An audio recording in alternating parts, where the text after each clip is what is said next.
Okay, so the flu, pneumonia, and shingles vaccinations, should you or shouldn't you? Is that the question?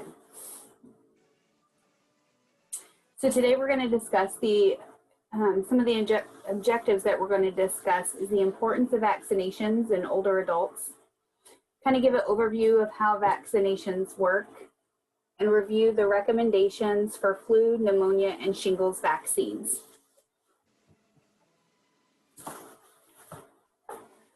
Why are vaccinations important? As we age, our immunity to certain infectious disease may decrease due to childhood vaccines losing effectiveness as we age, which may require a booster.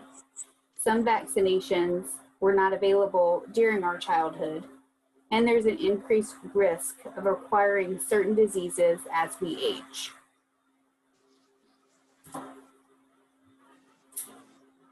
What are vaccines and what are their purpose? So vaccinations are injections given in one or multiple doses to combat infectious diseases.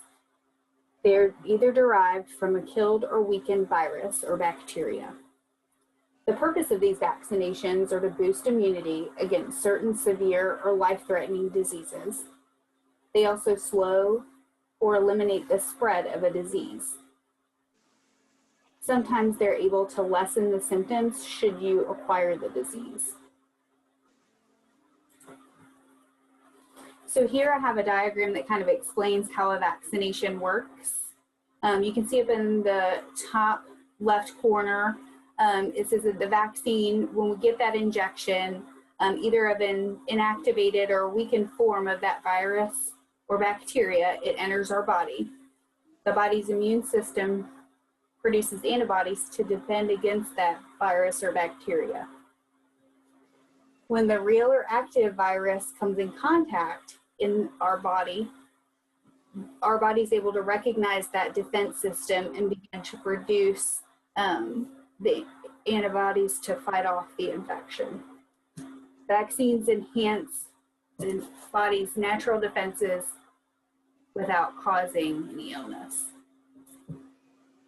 So now I want to do, just kind of go over each of the vaccines individually. The first vaccine being the flu. That's something that it's recommended that we get every year, typically by the end of October.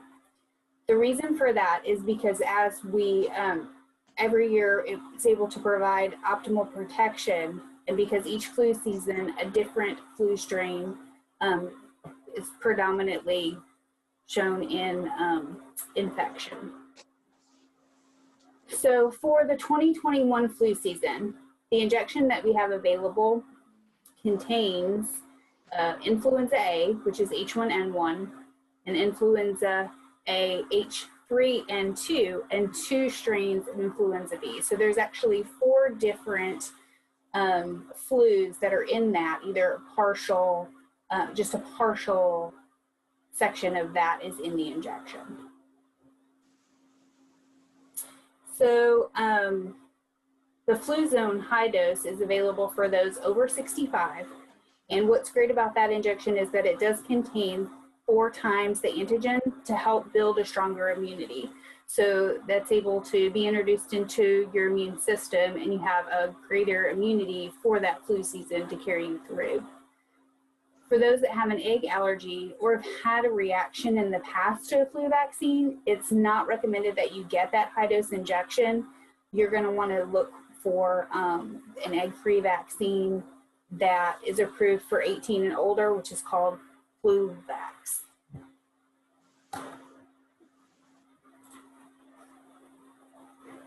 Okay, so the next vaccine is the pneumonia vaccine. There's actually 2 different options that are on the market, and you may have seen some commercials for those. I've seen them there's been an uptick of that on television the last few weeks. But the 2 vaccines are the PCV13 and a PPSV23. The difference between those is the 13 versus the 23 just indicates the number of strains of bacterial pneumonia that protects you against. Typically, the Prevnar 13 or the PCV 13 is for children, but also is recommended for some over the age of 65. That just depends on your physician. Primarily, the PPSV 23 is recommended for those over 65 or anyone over the age of 18 who smokes. If you've had a life-threatening reaction to vaccines, Prevnar or DTaP, which contains diphtheria toxoid, it is recommended that you do not get the PCV13. Discuss any severe reactions to vaccines with your provider before getting. It is recommended that 1 dose of PPSV 23 be given at the age of 65 or older.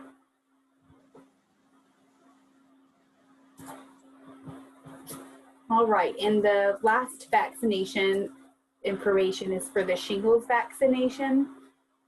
Shingrix is recommended for adults 50 years or older, and that's usually for individuals who have had a history of shingles and been diagnosed with that in the past.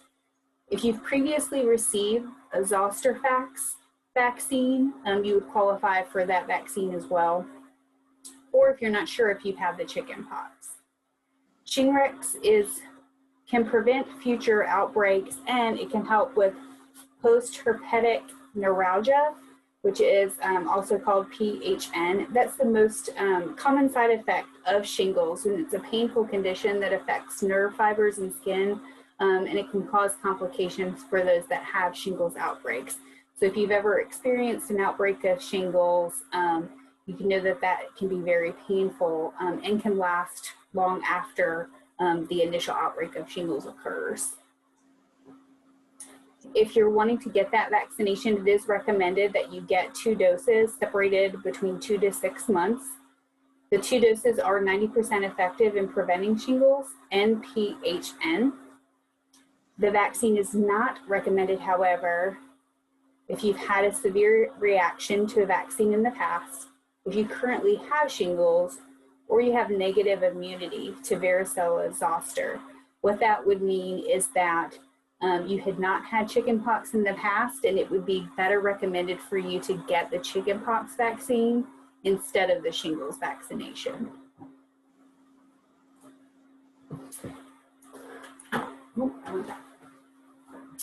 So the benefits for getting vaccinations, obviously you're less likely to get sick if you're able to build that immunity.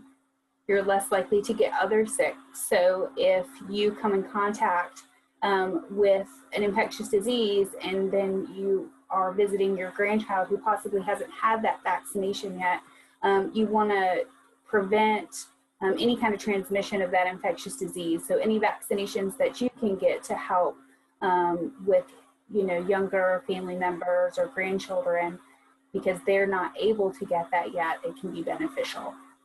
It also provides protection against complications from chronic illness. So some of the complications include if you acquire flu and you have diabetes, if you have heart disease, there's a potential that you're going to be sicker from that. It's going to take you longer. So that's one of the benefits as well.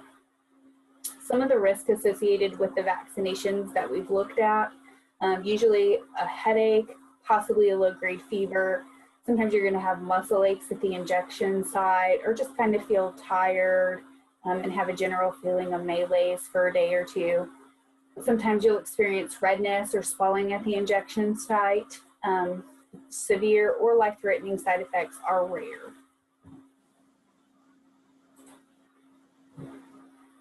So if you're interested in any of the vaccinations, we want to encourage you to talk with your primary care provider about what vaccines are right for you and what would be due. And together you can discuss the importance of getting vaccinated and what it means for your health and for your loved ones. In addition to getting the vaccinations at your doctor's office and talking with them, some of these vaccinations are also available at local pharmacies and at the health department.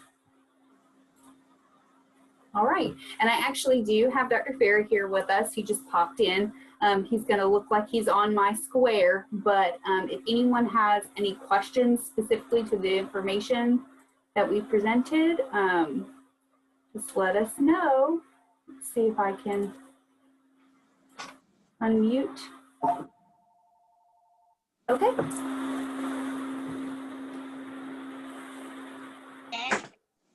Karen? Hey, Karen?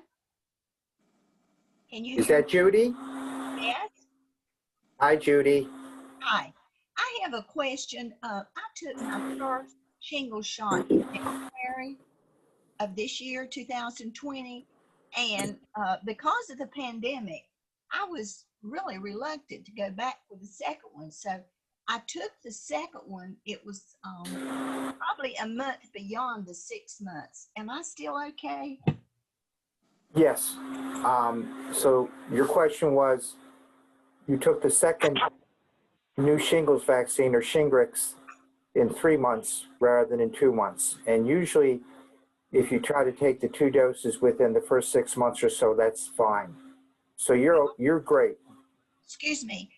I actually took the second one. It would have been 7 months or 8 months. I can't remember which. I'll do a little research on that, but I still believe you're still fine. I don't think there's any recommendations of repeating Okay. if you've had the 2 doses. Thank you. Oh, no, that's a good question. A lot of times the availability of the vaccine, sometimes the Shingrix vaccine was not always readily available, so sometimes the pharmacies didn't have it, and it's one of those vaccines that is usually given either at the health department or the pharmacies because of the cost of the vaccine. So I still think you're fine.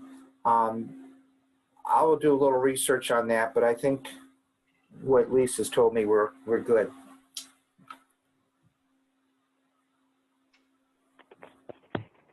Okay.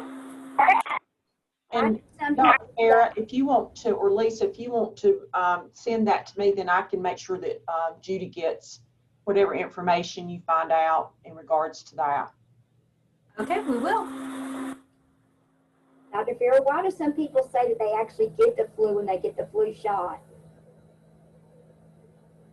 I think that most people, the flu shots are the last decade, maybe the last 20 years, I think the benefits of getting a flu shot when you are high risk, and almost everybody's recommended to have a flu shot, the reactions are very, very mild, and the severe reactions are very rare. I think sometimes what happens is you may have a little achiness or muscle aches or a cold. Is this, who's asking the question? Jean? Okay. So I don't think you can really get the flu from the flu shot. I think you get that localized reaction, the little muscle aches, maybe feeling a little achy for a few days. Some people suggest maybe taking some Tylenol for a few days if you're not allergic to Tylenol. In addition to that, it does take 2 weeks for your body to build immunity after you receive the flu injection. So although you get the flu injection, you may experience some side effects associated with that, but you could have also been exposed to the flu during that time. So that's why we encourage you to get the flu shot as early in October as possible before that flu season really starts to ramp up. So that'll help prevent that as well.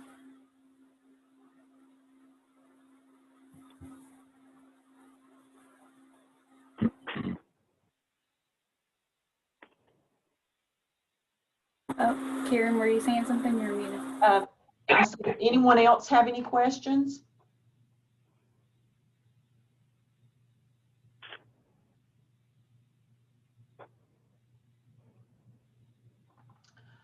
Okay, well, Dr. Farah and Lisa, I want to thank you so much for being our speakers today, and we really appreciate you doing that.